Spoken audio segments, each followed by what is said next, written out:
Frères et sœurs, bonjour. Nous sommes toujours dans la joie d'être ensemble pour la présentation de la leçon de ce matin, de ce dimanche 23 octobre 2022.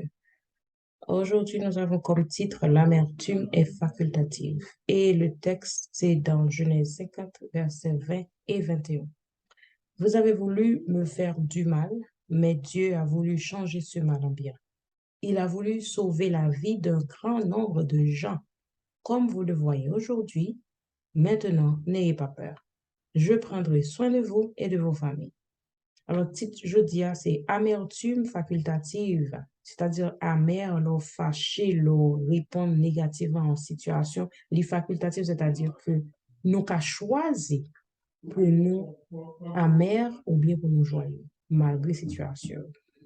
Gagné un dicton qui dit la souffrance est inévitable, mais l'amertume est facultative. Là, il y a des situations où nous pouvons souffrir, nous pas éviter que nous souffrions. Cependant, nous sommes capables toujours joyeux.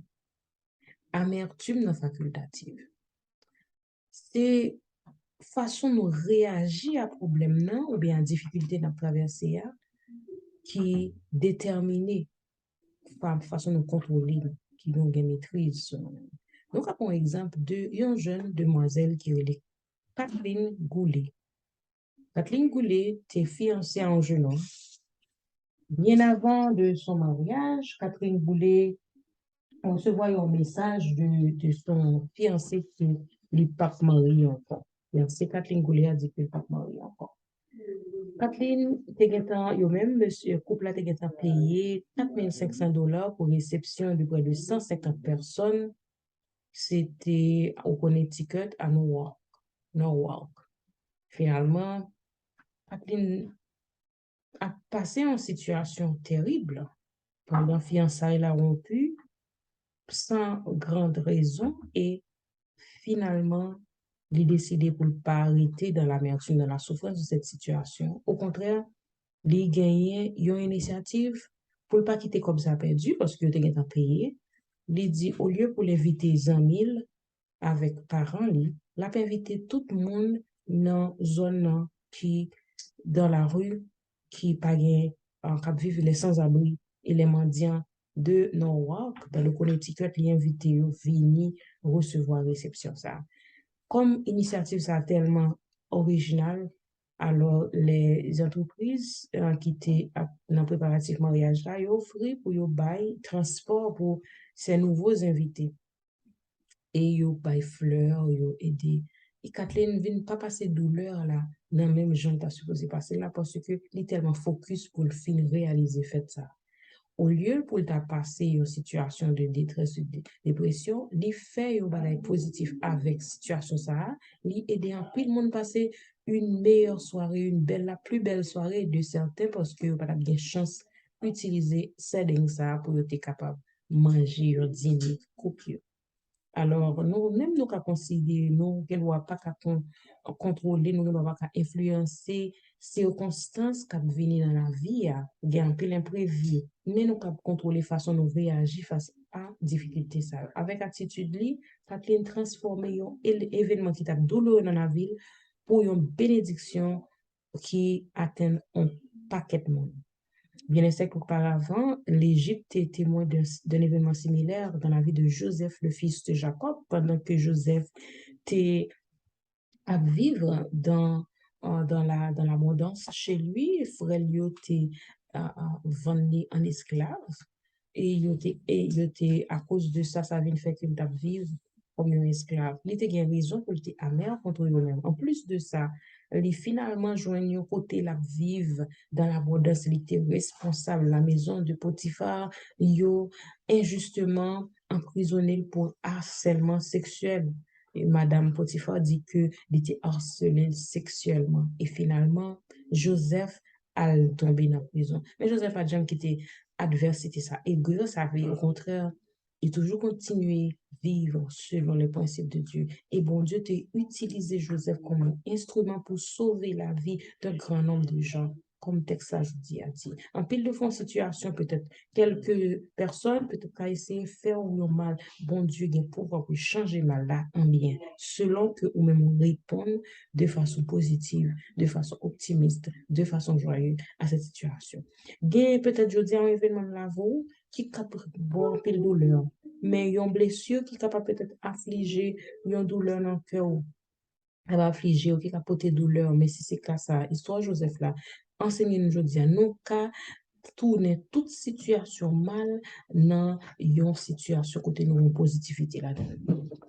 Et bon Dieu qu'a fait lui-même que mauvaise chose, mauvaise répercussion ça, bon Dieu qu'a utilisé pour ramener, pour aider les autres, pour sauver les autres. Ça rappelez-nous, entre l'amertume et le pardon, ce sera toujours mieux pour nous si l'on choisit la voie du pardon afin que nous pas amers. La prière, c'est Père céleste, aujourd'hui, je veux te demander d'arracher les racines de l'amertume dans mon cœur et de transformer mes expériences douloureuses en une source de bénédiction pour un grand nombre de gens.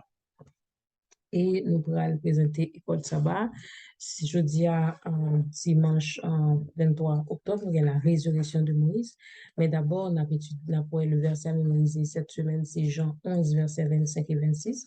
Jésus lui dit, je suis la résurrection et la vie. Celui qui croit en moi vivra quand même il sera mort. Et quiconque vit en moi ne mourra jamais.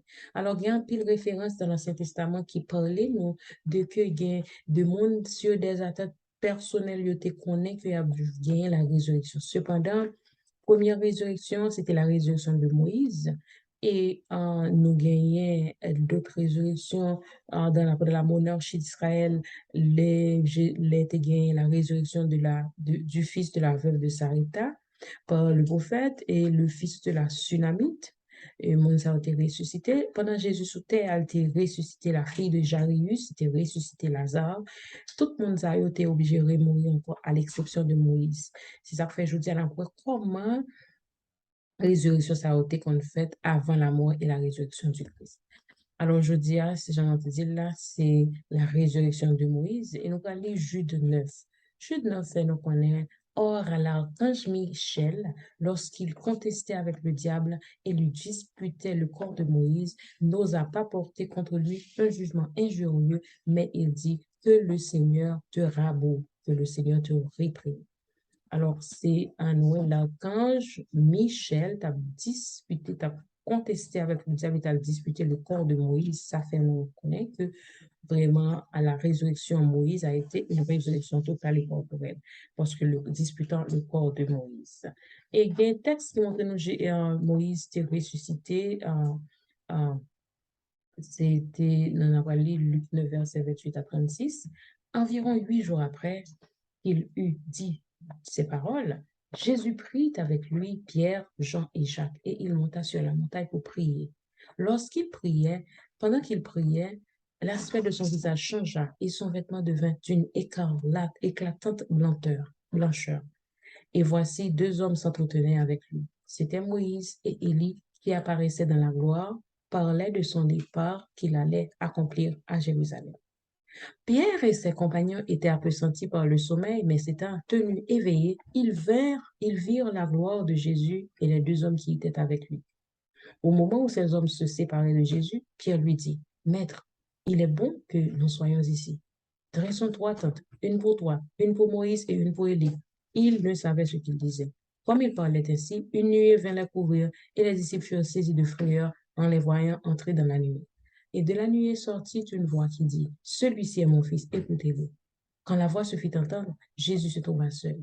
Les disciples gardèrent le silence et ne racontèrent à personne cet événement jusqu'à rien de ce qu'ils avaient fait.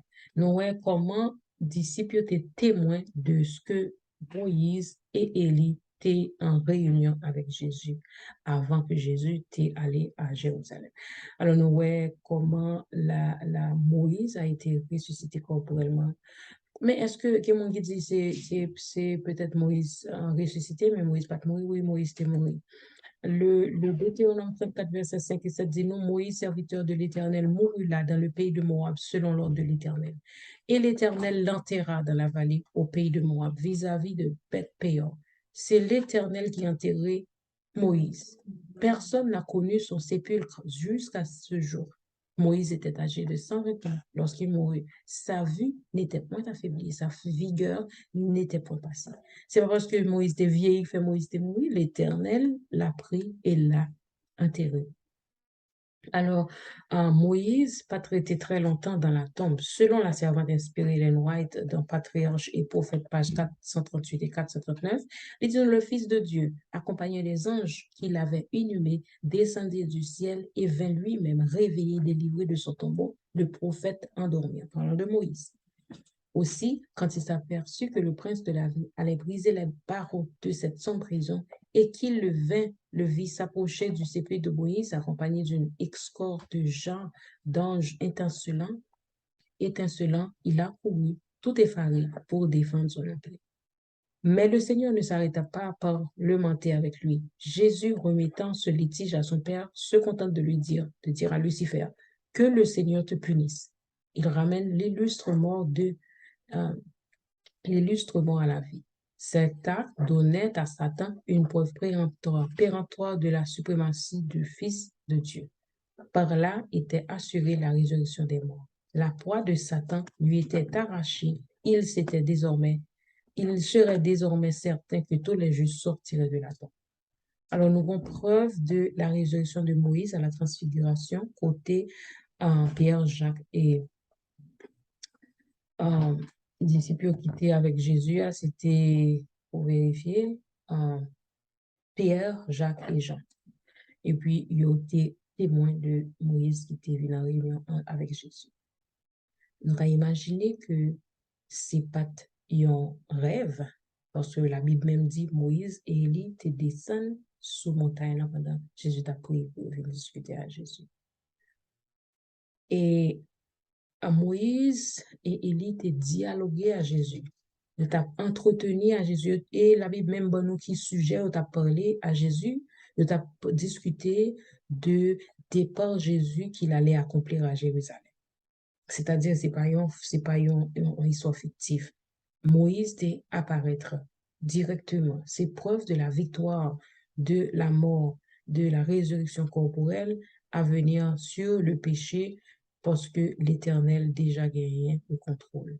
Si Moïse qui était mort, ressuscité, nous avons l'assurance que nous avons ressuscité. Mais ce n'est pas seulement Moïse, surtout Moïse ressuscité en tant que personne, mais Dieu, Jésus lui-même, il mourit, il est ressuscité à travers le sacrifice de Jésus lui-même qui offrit un sacrifice pour nous, qui mourit, qui ressuscité, ça, ben nous, la victoire, c'est sur l'ennemi. C'est la victoire, c'est la seule victoire que nous sommes capables accaparer comme promesse de résurrection des bien quoi dans Jésus. C'est pas seulement esprit Moïse qui est venu, il était paraître. Et tout le monde était ouais parce que disciples étaient reconnaître que c'était eux-mêmes qui étaient là. C'est vrai, Moïse pas de bien chance d'entrer dans le Canaan céleste là, mais bon Dieu t'est préparé, il y a un Canaan céleste pour lui, au lieu pour le rentrer dans le Canaan, bon Dieu ressuscité et bon Dieu t'es balle chance pour aller dans le Canaan céleste. Alors, infiniment au-delà de ça, nous avons demandé à mon Dieu qu'a nous, selon Éphésiens 3, verset 20. Or, à celui qui peut faire, par la puissance qui agit en nous, infiniment au-delà de tout ce que nous demandons ou pensons. Alors, je dis à nous, quand des bon Dieu, on va gagner un meilleur plan. Alors, nous passer déjà une bonne journée, un bon dimanche, et à demain si tu veux pour une prochaine édition.